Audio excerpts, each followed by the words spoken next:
So it's only 8:30 in the morning and I've already had to get changed.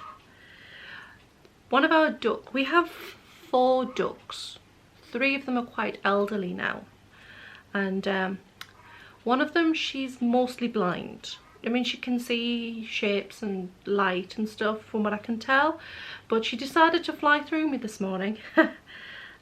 Unfortunately, that also meant that when she jumped up, she wiped all her feet and I got either chicken or duck poop all over my trouser leg. So I was less than happy first thing this morning, especially as I hadn't had any breakfast yet. Also, the fire in the kitchen. Our central heating runs off a multi-fuel ESSA, like a cooking stove, and it didn't want to light this morning. It took 4 attempts. It's kind of been one of those mornings. I mean, not terrible, just, you know, little bitty bits.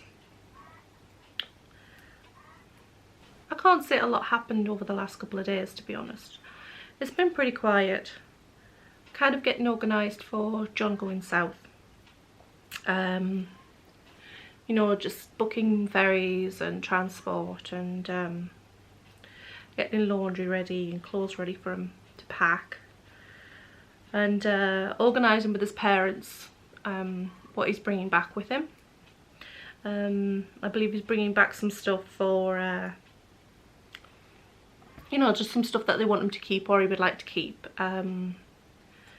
I think there's a dance set record player that was his mum's that he's bringing back with him, and which would be nice because I think he said it's the red and cream one, which is, I used to have one that was my dad's before I left home. He gave me his dance set, but when I left home I didn't bring it with me, unfortunately, and so that'll be nice. It'll be kind of nostalgic for me too, because it'll be the same record, well, not the same, but you know, it'll look like the same. And apparently he's bringing a load of train set stuff, which I believe there's several boxes worth. That's going to take up a lot of space, but it will keep John kind of entertained on rainy days for a few weeks anyway, pottering about and sorting through that. Yeah. I think there's a few bits and pieces I like to do whilst John's not here. John works a split shift, so the day tends to be a little, not disjointed because we've kind of settled into a routine, but it means if you want to do a bigger project, the day's kind of broken up a little bit. When John was working sort of full days, it meant I could poodle about first thing and then had all day to focus on, say, one project before having to get ready for dinner in the evening. But with him being away, I'll be able to tackle a few projects where I can just kind of drop them and whenever I want to cook for dinner, or I can kind of leave them in situ till the next day if needs be. One of which is the drawers that I showed in the part 1 of my yarn stash video, that I want to paint a different colour. So I will probably do that outside in the courtyard, because I'll need to give it a light sanding and stuff. Depends on the weather though, to be honest.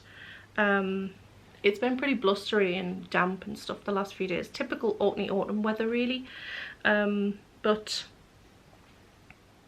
hopefully if we get some decent weather, or a decent day at least, to get the bulk of it done, that would be great. I also need to do some painting in the kitchen, which is kind of half renovated.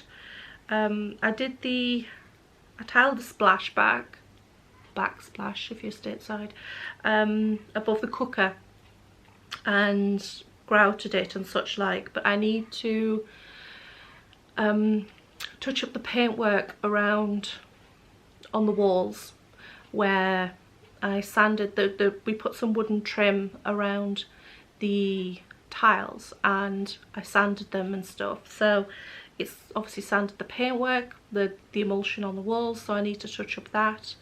And where I finished the little wooden splashback above the worktops, the screw holes that were filled need touching up and varnishing over, and where the sealant's been done it needs touching up above there too, plus, you know, food splashes, because I am a messy cook.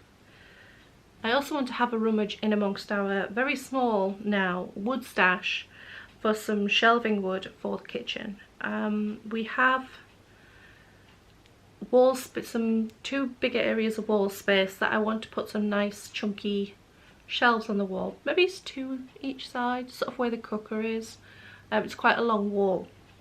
And John made me some nice chunky shelves for my craft room, and out of, I think it's scaffolding boards that he used. If not scaffolding boards, then something very similar. They're sort of 1.5 inch thick by around 10 inch deep. And I want to see if we have any left over. I know we do, but I think he used the best of it for my shelves in the craft room. So I need to check if the wood that we have left and the offcuts are any good. If the quality of them is any good. They can look pretty grotty until you sand them up, and then it can be quite surprising how good they are. But I need to check that. I'm not sure if I'll get them done before he gets back, because he doesn't seem to think the wood's any good. But I'll look them over, and if not, I'll just have to get some, or we'll just have to get some when he gets back from the builder's yard. I'm just taking a bit of time to have a knitting break before I crack on with something else, and catch up with a couple of YouTube videos. They're not on at the moment, but I will be putting the TV back on, I think. I'm currently working on, well, I finished the yoke on this sweater, which is called Oh My Goodness, I think. No, it's Hello Gorgeous, as in gourds, because it has pumpkins. It's really pretty. But now I'm up to just the knitting stockinette bit, so I kind of mindlessly knit in front of the TV, which is great. And just kind of pick up and go. The colourwork section, you're supposed to separate for the sleeves straight after it, but the yoke is not very deep, and I do not want the armpits right up tight in my armpits, so I'm knitting at least a couple of inches to make the yoke probably around 11 or 12 inches deep before I separate for the sleeves. Right, I think I'm going to watch one more short YouTube video and do a little bit more knitting, and then I think I need to, I haven't actually had my breakfast yet. I've had coffee. I thought I had, but I haven't. So I need to have some breakfast, and probably I probably won't have much time before John gets in from work, actually. He drives a school bus, so that's why he's split shift, and he may be in soon, but he was on about getting fuel and going shopping in the town after work, so maybe I have a little bit longer. I don't know. Anyway, we'll see how we get on today. I'm going to attempt to make baked apple cider donuts today. I have made fried ones 3 or 4 times and we really like them, but neither of us are a big fan of deep fried food. Hopefully they'll work out okay. I'm going to use the recipe that I have used in the past for fried apple cider donuts. I will just adapt, so I will bake them. From the other recipes I've seen for baked apple cider donuts, they bake for around about 10 minutes. So I'm just going to kind of base it on that, and then they will be dipped in melted butter or brushed with melted butter, I'm not sure yet, and then coated in cinnamon and sugar. We'll see what they're like, and I'm only going to do a half batch because there's only 2 of us here. So I've got my, what Americans would call apple cider, we call apple juice, some nice apple juice, and I'm going to reduce that down first. You have to reduce it down by half, I believe, but I will check the recipe first.